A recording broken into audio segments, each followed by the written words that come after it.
ہسپتال مریض کے لیے ہوتا ہے، شیعہ سنی کے لیے نہیں۔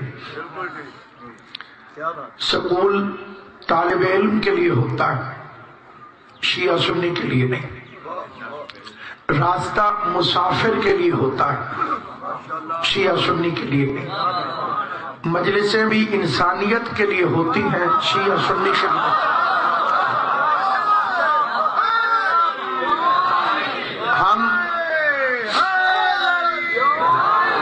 فرزند رسول اللہ کے ذکر کے صدقے سے سوئی ہوئی امت کو حکمت اور موعظہ حسنہ سے جگانے کی اور اصلی اسلام کے پیغام کے پہنچانے کی ایک کوشش کرتے ہیں۔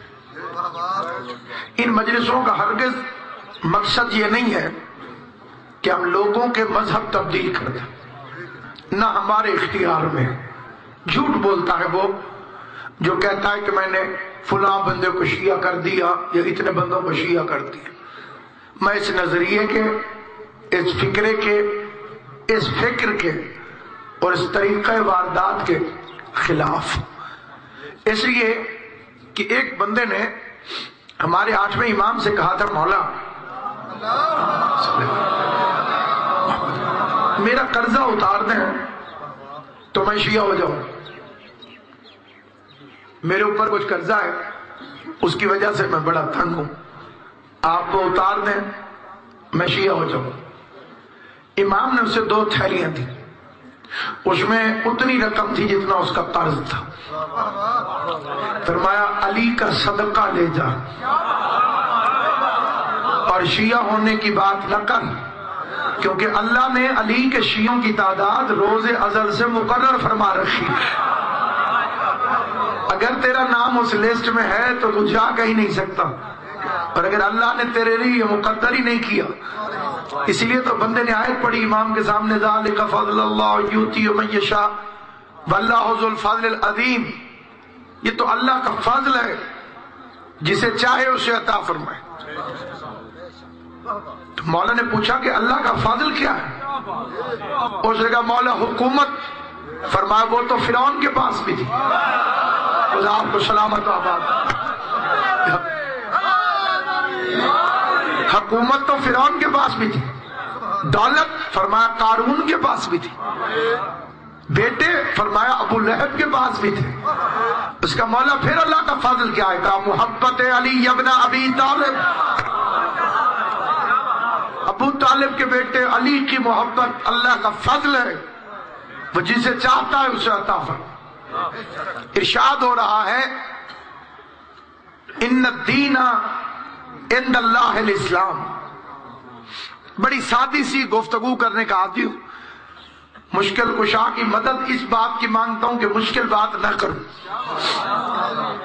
تاکہ جنہیں پتہ ہے انہیں تو پتہ ہی ہے، ان تک پیغام پہنچے جنہیں پتہ نہیں ہے کہ دین اللہ کے نزدیک صرف اور صرف اسلام۔ سامعین گرامی، کوئی بھی بے دین نہیں ہوتا، مشرک بھی بے دین نہیں ہوتا، اور دلیل ہے قرآن کی آیت جس میں اللہ اپنے حبیب سے کہہ رہا ہے کہ ان کافروں سے کہہ دے لکم دینکم ولی دین، تمہارا دین تمہارے لیے اور ہمارا دین ہمارے لیے۔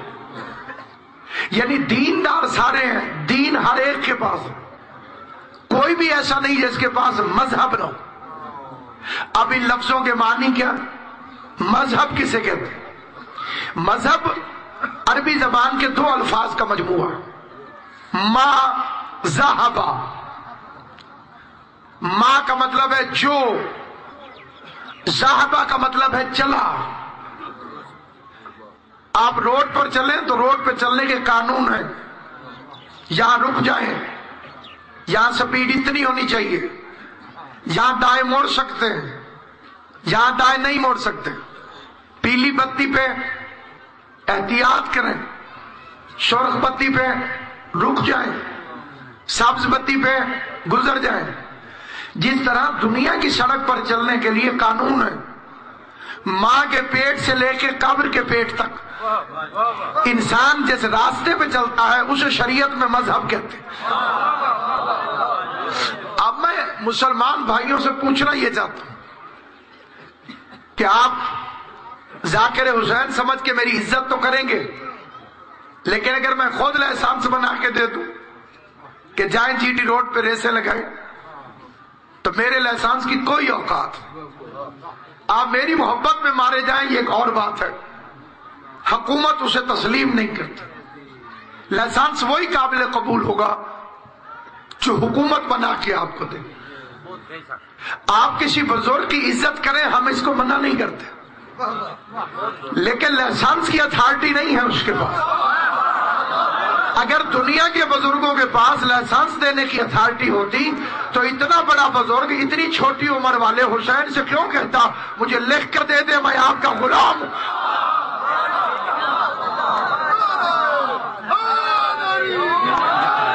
ہمارا عالم دین تھا افریقہ میں،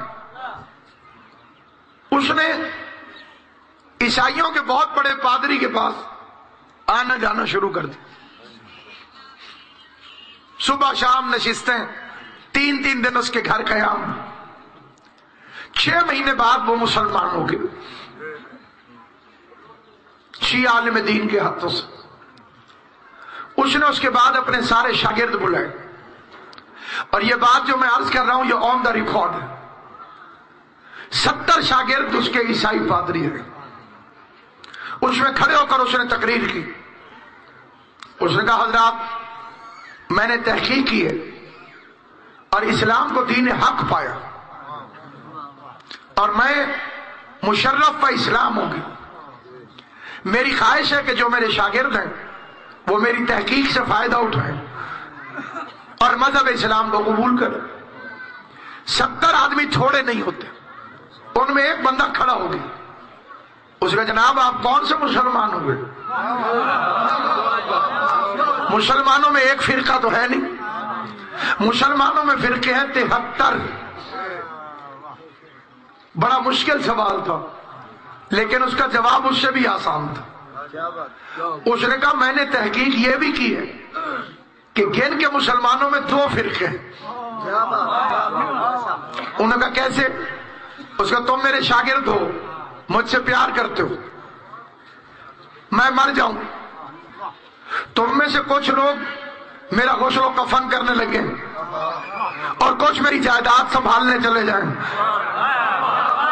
توجہ ہے یا نہیں؟ آپ بڑی سادگی سے میں ہر مسلمان سے پوچھنا چاہتا ہوں، اس نے کچھ میری لاش کے پاس کھڑے رہیں، مجھے غسل دیں، مجھے کفن دیں، مجھے دفن کریں، اور کچھ میری جائیداد سنبھالنے چلے جائیں، تو حق پہ کون ہے؟ ان کا سچے وہی ہیں جو آپ کے جنازے میں کھڑے رہیں۔ اس کے بعد مسلمانوں میں 2 ہی فرقے ہیں، ایک کا رہبر رسول کے جنازے میں کھڑا رہا، دوسروں کے رہبر شکیفہ کی کچہری میں چلے گئے۔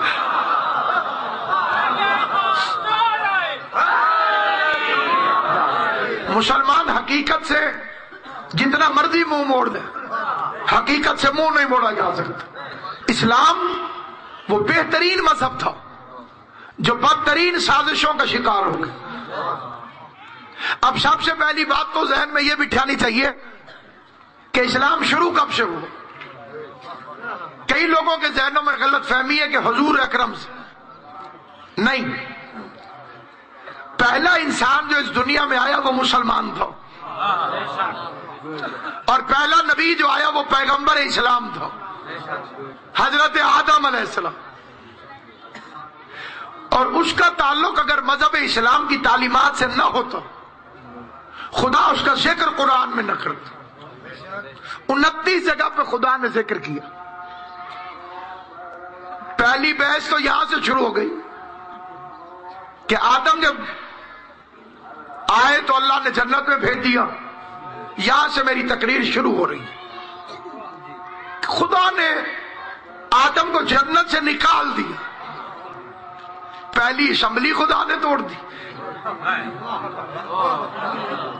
وہ نااہل کو دیتا کب ہے کہ واپس لے لے؟ اللہ کبھی کسی نااہل کو عہدہ نہیں دیتا، اس غلط فہمی کو ذہن سے نکال دینا چاہیے کہ اللہ نے حضرت آدم کو جنت سے نکال دیا۔ میں پوری ذمہ داری سے اسلام کے پہلے نبی پر آپ سے گفتگو کرتے ہوئے اپنے ہر فکرے کو قرآن کے فکروں سے ملاؤں۔ آدم علیہ السلام کے بننے سے پہلے اللہ نے آدم کو بنانے کی غایت بتائی، مقصد بتایا۔ فرمایا انی جاعل فی الارض خلیفہ، میں زمین پر ایک خلیفہ بنانے والا ہوں۔ جو بنائی زمین کے لیے تھا اسے خدا جنت میں کیوں رکھتا ہوں؟ دیکھیے جنت تو ملنی ہے امتحان کے بعد، تو 4 دن جنت میں رکھ کے بتایا کہ اولاد کو جا کے بتانا کہ پنجتن کی محبت میں ملنے والی جاگیر میں سکون کتنا۔ قطعاً آدم کو جنت سے نہیں نکالا گیا، جنت میں چند دن مہمان رکھا گیا۔ اسی لیے اس کے بنانے سے پہلے کہا میں زمین کے لیے ایک خلیفہ بنا رہا ہوں۔ دوسرا قانون کیا پتا چلا کہ خلیفہ خدا بناتا، ورنہ کہہ دیتا کہ میں زمین پہ اسے بھیج دوں گا، پھر بندے اکٹھے ہو جائیں گے، پھر ووٹ ڈلوا دوں گا، جو اسے ووٹ ڈال دے گا وہ خلیفہ ہو جائے گا۔ تیسری بات یہ پتا چلی سامعین گرامی کہ اللہ نے آدم کو خلیفہ بنایا، لیکن آدم کا تاج کوئی نہیں تھا لیکن خلیفہ تھا، تخت کوئی نہیں تھا لیکن خلیفہ تھا، لشکر کوئی نہیں تھا لیکن خلیفہ تھا۔ تو پھر کیسے پتا چلے کہ یہ تیرا خلیفہ ہے؟ بندے تو کہتے ہیں کہ خلیفہ وہ ہوتا ہے جس کے پاس حکومت ہو، خلیفہ وہ ہوتا ہے جس کے پاس تخت ہو، خلیفہ وہ ہوتا ہے جس کے پاس تاج ہو۔ اللہ نے بتایا میں نے آدم کے سامنے فرشتوں کو جھکا دیا، یہ ہے میرے خلیفے کی نشانی۔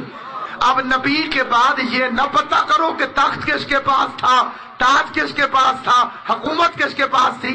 ذرا سوچ کے بتاؤ فرشتے کس کے گھر میں چکی چلاتے تھے؟ جبرائیل کہاں جھولا جھلانے آتا تھا؟ وہ گھر کائنات میں کون سا؟ سوائے علی کے کسی کے گھر۔ اور تیسری بات سامعین گرامی یہ پتا چلی کہ مخالفت کی فرشتوں نے، اسے نہ بناؤ، نحنو بحمدک ونقدس لک، ہم تیری حمد کرتے ہیں، ہم تیری تسبیح کرتے ہیں۔ فرشتوں نے عبادت کو پیش کیا اور اللہ اسے سجدہ کروانا چاہتا تھا جس نے ابھی خود ایک سجدہ بھی نہیں کیا۔ ابھی آدم بنے تھے اور اللہ نے کہا جھکو۔ شیطان کا بھی اعتراض تھا میں اس سے بڑا ہوں، سینئر ہوں، عمر میں بڑا ہوں۔ شیطان پہلے کا بنا ہوا ہے، آدم تو ابھی اس کے سامنے بنے، اس کا ہی ابھی ابھی بننے والا خلیفہ کیسے بنے گا؟ میں اس سے بڑا ہوں، انا خیر منہ، میں اس سے بہتر ہوں، ان سے نہیں، اس سے بہتر ہوں۔ خلقتنی من نار وخلقتہ من طین۔ لیجئے اسلام سمجھیے، میں اس لیے آدم کے سامنے نہیں جھکوں گا کہ یہ مٹی سے بنا۔ یہ ہوتا ہے اسلام کا دشمن جو تعظیم کرنے سے پہلے پتہ کرتا ہے کہ چیز بنی ہوئی کس چیز کی ہے۔ ذرا سمجھیے گا، اللہ نے فرمایا اس لیے اس کے سامنے جھک کے خلقتہ بیدی، اسے میں نے بنایا ہے اپنے دونوں ہاتھوں سے۔ شیطان کہہ رہا تھا اس لیے نہیں جھکوں گا کہ یہ مٹی سے بنا ہوا۔ قیامت تک شیطان کو پہچان لینا، یہ عزت والوں چیزوں کی اس لیے عزت نہیں کرتا کہ یہ میٹیریل دیکھتا، اسی لیے علم کو کہتا ہے کہ کپڑے کا ہے، تازیے کو کہتا ہے کہ لکڑی کا ہے، حضور کی جالیوں کو کہتا ہے کہ لوہے کی ہے۔ یہ نسبت ملاحظہ نہیں کرتا، یہ میٹیریل دیکھتا۔ میں آگ سے بنا ہوں، یہ مٹی سے بنا. آدم 4 چیزوں سے بنے تھے: آگ، پانی، مٹی، ہوا. حقہ بھی نہیں 4 چیزوں سے بنتا ہے. میں بزرگ ڈال رہا عالم. آگ، پانی، مٹی، ہوا. کتنا کم وقت ہے شیطان. اسے 3 پر کوئی اعتراض نہیں. نہ پانی پر، نہ آگ پر، نہ ہوا پر، صرف مٹی پر. تو یہ خالی تراب کا دشمن ہے. اللہ نے تراب کے دشمن کی 6 لاکھ سال کی عبادت کو لعنت کا توق بنا کر اس کے گلے میں ڈال کر قیامت تک کی لعنت دے کے اپنی بازم سے نکال کر پوری دنیا کو مذہب اسلام سمجھا دیا کہ جب میں تراب کے منکر کی عبادت قبول نہیں کرتا تو ابو تراب کے منکر کی عبادت کیسے قبول کروں؟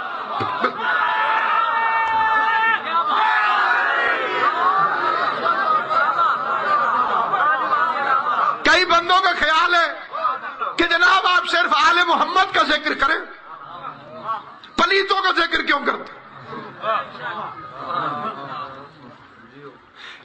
اگر عقل مندی سے نہ کیا جائے تو بالکل غلط ہے. عقل مندی سے آپ کو کسی نے کہا کہ ان کا ذکر نہیں کرنا چاہیے؟ اللہ سے کہو آدم کا ذکر کرے، شیطان کا کیوں کرتا؟ اتنی اچھی کتاب ہے تیری، موسیٰ کا ذکر کر. فرعون کہاں سے آ گیا؟ دودھ کے ساتھ چچڑ تو ہوتے. آپ نہیں سمجھیں گے تو یہ کون سمجھے گا؟ ایک ہی بھینس ہوتی ہے اور اس کے اندر دودھ والا نور بھی ہوتا ہے، گوبر والی نجاست بھی ہوتی. آپ کوئی بے وقوف ہو جو کہ کوئی فرق نہیں ہے ان دونوں میں. گوبر اچھی چیز نہ ہوتا تو دودھ کے ساتھ کیوں ہوتا؟ چچڑ اچھے نہ ہوتے تو نور کے ساتھ کیوں ہوتے؟ وارثوں والی بھینس ہو تو مالک چچڑوں کو پکڑ کے آگ میں پھینک دیتا. تم نے جرات کیوں کی یہاں آنے کی؟ تو سامعین گرامی قدر، اسلام مشکل نہیں ہے، لیکن اگر بندہ نیت سے سمجھے. خدا نے فرشتوں کے اعتراض کو دیکھا، اجماع کر گئے فرشتے کہ آدم کو نہ بنا. یہاں پر صاحب ایک فکر عرض کرتا ہوں، جو خدا آدم کی خلافت کے مقابلے پر معصوم فرشتوں کا اجماع قبول نہیں کرتا، وہ علی کے مقابلے پر 36 ڈاکوؤں کا اجماع کیسے قبول کر لے؟ حق ووٹوں کا محتاج نہیں. جمہوریت کا ایک مسئلہ یہ بھی ہے، اس میں ابو جہل اور حضور کا ووٹ برابر.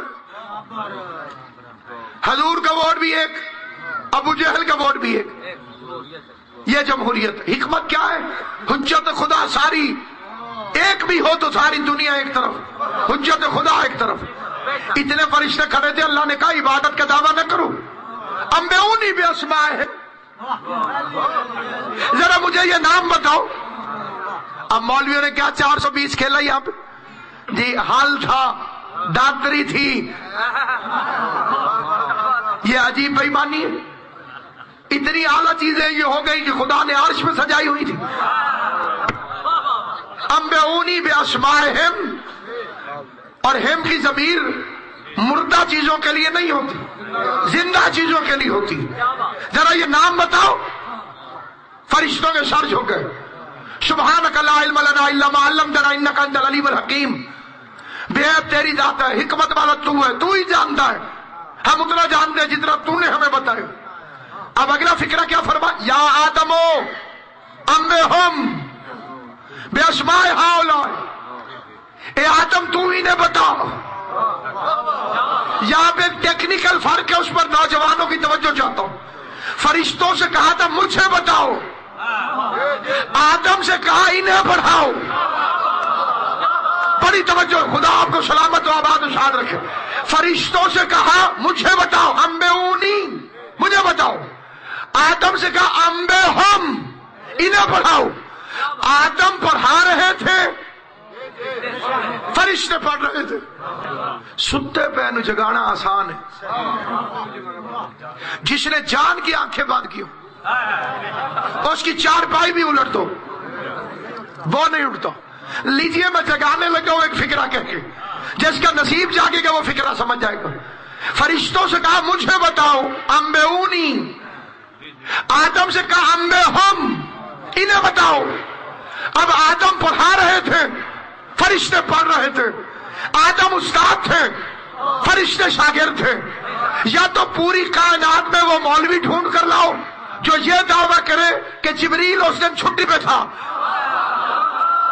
اگر چھٹی پہ نہیں تھا تو جبریل بھی پڑھ رہا تھا اور آدم پڑھا رہے تھے. اب آدم استاد ہو گئے، جبرائیل شاگرد ہو گیا. جس نبی کا کلمہ پڑھتے ہو اس سے عشق نہیں ہے تم کو؟ جو جبریل آدم کا شاگرد رہ چکا ہو وہ مصطفیٰ کا استاد کیسے ہو سکتا ہے؟ سلامت و آباد ہو. کتنا بھیانک مسئلہ ہے کہ ہمارا نبی ان پڑھ تھا. اللہ فرماتا ہے یعلمہم الکتاب والحکمہ، پڑھانے آیا. سبحان اللہ. اور مولوی صاحبان کے پڑھے لکھے نہیں تھے، ان پڑھ تھے. ایک مولوی نے تو حد کر دی، اس کا وہ سارا قصور ابو طالب کا، کیونکہ پالا تھا ابو طالب نے، اور ابو طالب غریب تھا تو پڑھا نہیں سکتا، اسکول نہیں بھیج سکتا. میں آیا کھیوے والی، یا ماشاءاللہ یہاں کی انتظامیہ نے جگہ جگہ اشتہار لگائے ہوئے تھے علامہ ناصر عباس پڑھیں گے. علاقے کا بندہ آ گیا، اس کو یہ کس ان پڑھ کو بلا لیا؟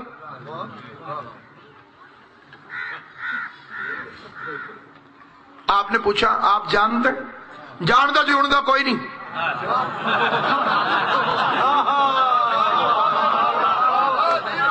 خالی نام پڑھا ہے. اس کے بعد میں وزیر آباد سے رسول نگر تک ہر سکول میں گیا ہوں. ایک پڑھنا آیا سے اگر نہیں یہ کبھی پڑھنے آئے ان پڑھ.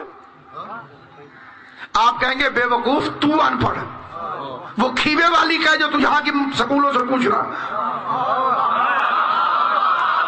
جو حضرات چوپو میری بات سمجھ میں آئی بھائی، اگر وہ کھیوے والی کا پھر تو یہاں کے سکولوں سے پوچھ کہ پڑھنے آیا تھا کہ نہیں. آگے لکھا ہوا ہے آف ملتان، تکلیف کر ملتان جا. ملتان کے سکول کالج یونیورسٹی سے پوچھ، وہاں کے مدرسوں سے پوچھ پڑھا لکھا ہے کہ نہیں ہے. میرے نبی کو مکے مدینے کے سکولوں میں نہ پڑھتا دیکھ کر ان پڑھ کہنے والے جاہلوں کی اولادوں، وہ مکے مدینے کا تھا کہاں؟ اللہ کا اس کا علم پوچھنا ہو تو عرش سے جا کے رحمان سے پوچھو.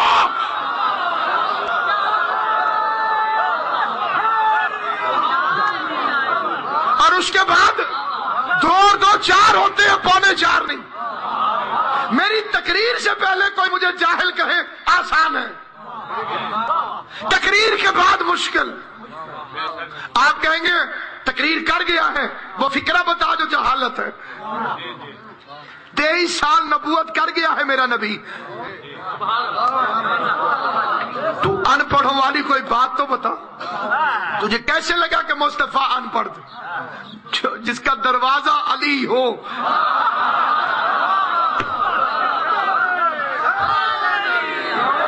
جس کا دروازہ اتنا پڑھا لکھا ہو، شہر کا عالم کیا ہو، شہر کی عظمت کیا ہوگی، شہر کی بلندی کیا ہوگی؟ کہ نہیں، رسول پڑھے نہیں تھے، پڑھے لکھے نہیں تھے. بالکل ٹھیک. دلیل جو قرآن میں ہے، جبریل نے آ کے کہا اقرا، پڑھ. آگے صحیح بخاری میں لکھا ہوا ہے کہ حضور نے فرمایا ما انا بقارئ، مجھے پڑھنا نہیں آتا.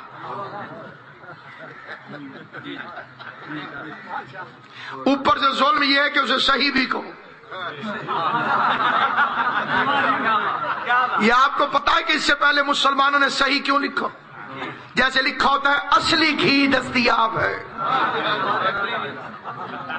یہ دلیل ہے کہ نقلی بھی ہے. بھئی آپ آئے میرے گھر، ٹھیک ہے، آپ نے کہا کہ مولوی صاحب میں نماز پڑھنی، میں نے کہا یہاں نہ پڑھو، ادھر پڑھو. ایک گل تو سمجھ چاندی بھئی بچے والا گھر تھے، اس جگہ مشکوک ہے تو اتنے پہ. تو آپ کھڑے ہو مسجد کی صفوں پہ، تو میں پاؤں پھاڑ کے گیا ادھر نہیں ادھر. مسجد تو ساری پاک ہونی چاہیے، حدیثیں تو ساری صحیح ہونی چاہیے. یہ 2-4 کتابوں کے ساتھ صحیح کیوں لکھا؟ کیونکہ چکر بازی چلائی. اللہ نے کہا پڑھو، حضور نے کہا مجھے پڑھنا نہیں آتا. میں اس بچے سے کہوں پانی پلاؤ، یہ نہ پلائے تو اس کی غلطی ہے. گال صحیح ہے نا؟ اور اگر میں کہوں بچے اڑ کے دکھاؤ،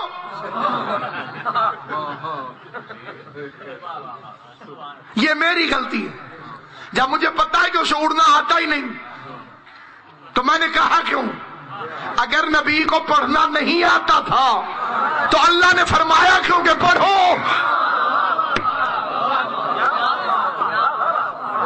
میں آپ کے پاس مجلس پڑھنے آیا، 7-8 مہینے سے اشتہار لگ رہے تھے، میں ممبر پہ بیٹھا اور چپ.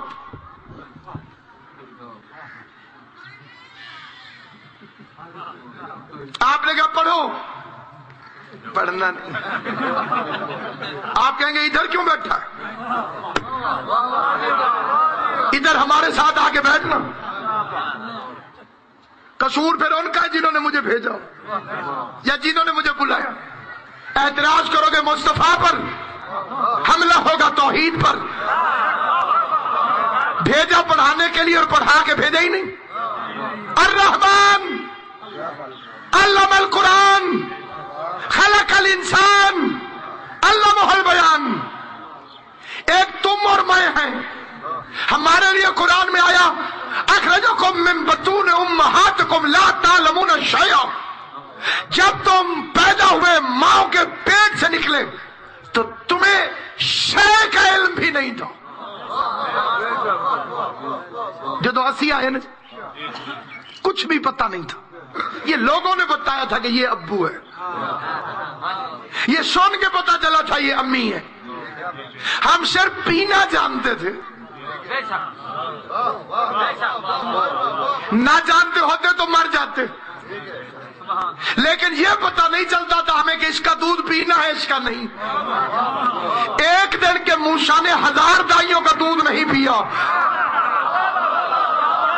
کیونکہ اللہ قرآن میں کہتا ہے ہم نے موسیٰ پر مشرکہ عورتوں کا دودھ حرام قرار دیا تھا. غیرت مند کلمہ گو سے سوال ہے، ایک دن کا موسیٰ تھا، حلال حرام شروع ہو گیا. 17 دن تک ابو طالب 17 سال تک ابو طالب محمد مصطفیٰ کو کھلاتا رہا. اسے خدا نے کیوں نہیں روکا؟ وہ ایک دن کا تھا اور مشرکہ عورتوں کا دودھ نہیں پیتا. یہ بھی ایک عجیب رپڑ ہے. دائی حلیمہ نے پالا. بھئی مولوی رسول کی ماں کو تو مومنہ مانتے نہیں، بی بی حلیمہ کا مذہب کیا تھا؟ ہمارے لیے قابل احترام ہے، 1000 سلام، لیکن سٹوریاں تو نہ بناؤ. اونٹنی تھی اتنی پتلی کمزور، ہڈیاں نکلی ہوئی، اور وہ بھی عرب میں. گل سمجھ آئیے میری؟ جتنا آپ بھینس کو سمجھتے ہیں اتنا عرب اونٹ کو سمجھتے تھے. 7 دن تک کھانا سٹور کر سکتے، پانی ایک دفعہ پی لے 7 دن رکھ سکتا. ٹھیک. اور وہ لگ بھگ اس میں وہی علامات تھی جو ٹی بی کے مریض میں ہوتے.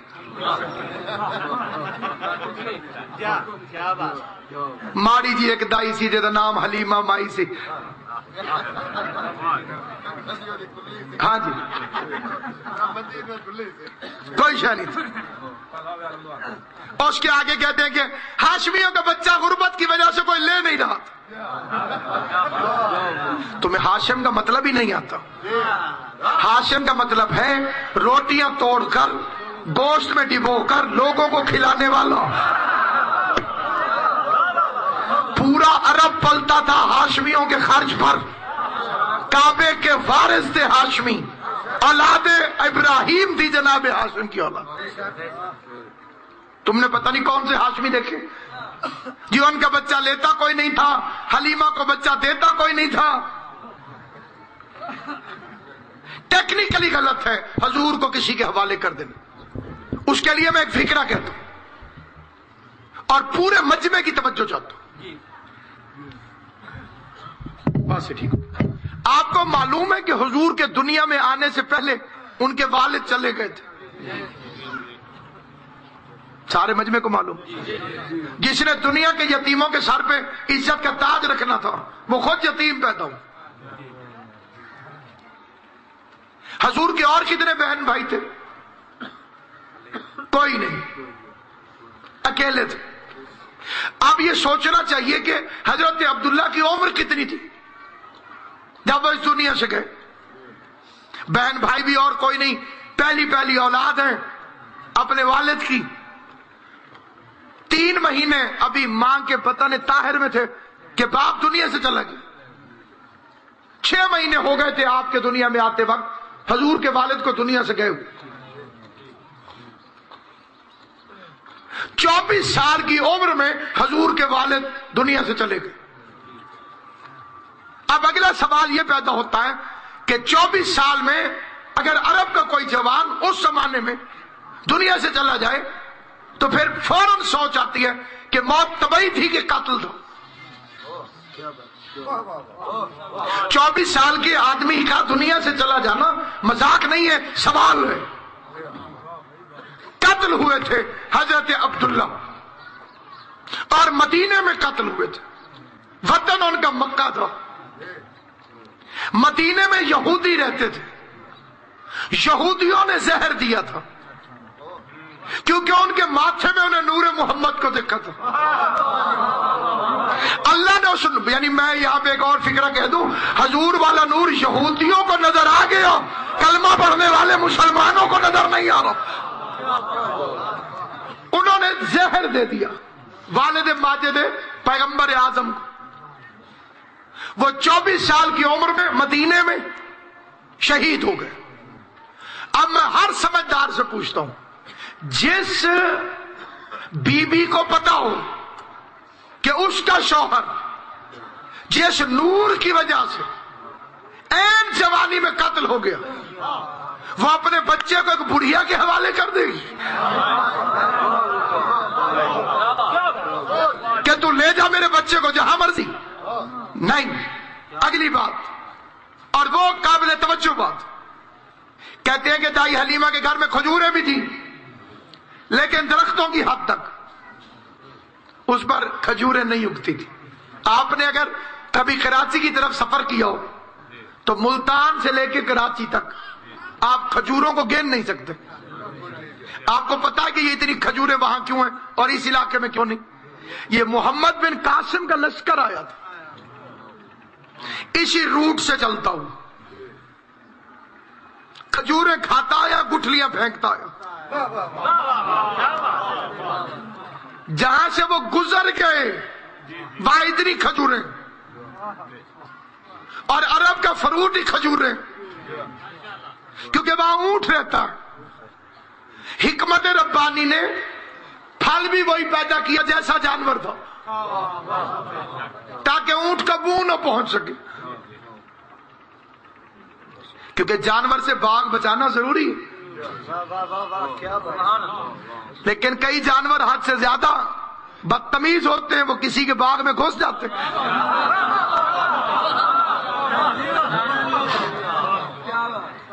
کھجوریں ہیں تو اس پر کھجوریں نہیں ہیں، بکریاں ہیں تو ان کا دودھ نہیں ہے، خشک ہو گیا۔ اور بھی بہت کچھ خشک تھا، تہذیب ممبر کے تحت وہ بتانا نہیں چاہتا، لیکن یہ 5ویں جماعت کی کتاب میں غیرت مندوں نے لکھا ہوا۔ اب خدا خیر کرے، جس گھر میں اونٹنی کا یہ حال، کھجور کا یہ حال، بکریوں کا یہ حال، وہاں حضور جا رہے ہیں، اللہ خیر کرے۔ اور خدا کی قسم کھا کے کہتا ہوں، جھوٹے کا کبھی حافظہ نہیں ہوتا۔ یہ فکرہ آپ کے ذہنوں میں بیٹھ گیا، میری تقریر کا مقصد پورا ہو جائے گا۔ لکھنے والوں نے لکھا کہ بکریاں تھی، دودھ نہیں تھا، درخت تھے، کھجور نہیں تھی، اونٹنی تھی لیکن چلتی نہیں تھی، کمزور تھی، لیکن خود مجبوراً لکھا کہ جب حضور حلیمہ کے پاس آئے اور اونٹنی پر بیٹھے، اونٹنی اسی وقت موٹی ہو گئی۔ اونٹنی کو پتا چل گیا کہ یہ نبی ہے، اور جو خود نبی تھا اسے 40 سال پتہ ہی نہیں چلا کہ میں نبی ہوں۔ کھجور کو پتا چل گیا کہ یہ نبی ہے کیونکہ تازہ خوشے لٹک آئے اس پر۔ کھجور کو پتا نہیں چلا کہ میں نبی ہوں۔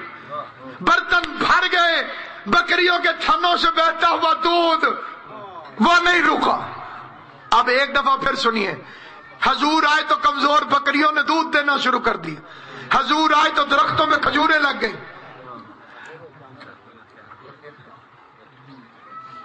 حضور آئے تو اونٹنی موٹی ہو گئی۔ اب سر پہ قرآن رکھ کے بتا، یہ حلیمہ نے حضور کو پالا تھا یا حضور نے حلیمہ کو پالا تھا؟ کس نے کس کی پرورش کی تھی؟ کون کس کو پال رہا تھا؟ جب یہ بنیادی غلطیاں اسلام سے نکل جائیں گی پھر یزید آٹومیٹک نکل جائے گا۔ جب تک اس اچھے دین میں یزید جیسے پلید کو شامل رکھو گے اس وقت تم اسلام کو دنیا کے سامنے پیش نہیں کر سکتے۔ جو رحمت کا دین تھا وہ دہشت گردی کا دین بن گیا۔ تم نے اماموں کا مذہب دیکھا ہی نہیں، تم نے بادشاہوں کا مذہب دیکھا، تم نے وہ تاریخ دیکھی ہے جو ملا نے لکھی ہے، تم نے وہ تاریخ لکھی ہے جو بادشاہوں نے لکھوائی۔ اگر اصلی اسلام کا تعارف ہو کہ اصلی اسلام کیا ہے، دو طرح کے طبقے ہیں اسلام۔ یہاں سے زندگی رہی تو کل ٹھیک 3 بجے میں آپ کی خدمت میں عرض کروں گا، 2 طرح کے اسلام۔ کیا؟ ایک وہ طبقہ جو مشکل پڑے تو اسلام کو اپنے پیچھے رکھنے کی بجائے سامنے رکھ لیتے، جیسے ناجائز مارکیٹ کی نکڑ پر مسجد، نہ حکومت مسجد گرائے گی نہ مارکیٹ گرے گی، اور ایک وہ ہے اسلام پہ مشکل بنی تو سامنے آ کر کھڑے ہو گئے۔ اسلام زخمی ہے ان بے غیرتوں کی وجہ سے جو اسلام کو آگے کر دیتے ہیں، آل محمد زخمی ہے اسلام کی حفاظت کی وجہ سے کہ انہوں نے اسلام کو پیچھے رکھا، خود سامنے آ کر کھڑے۔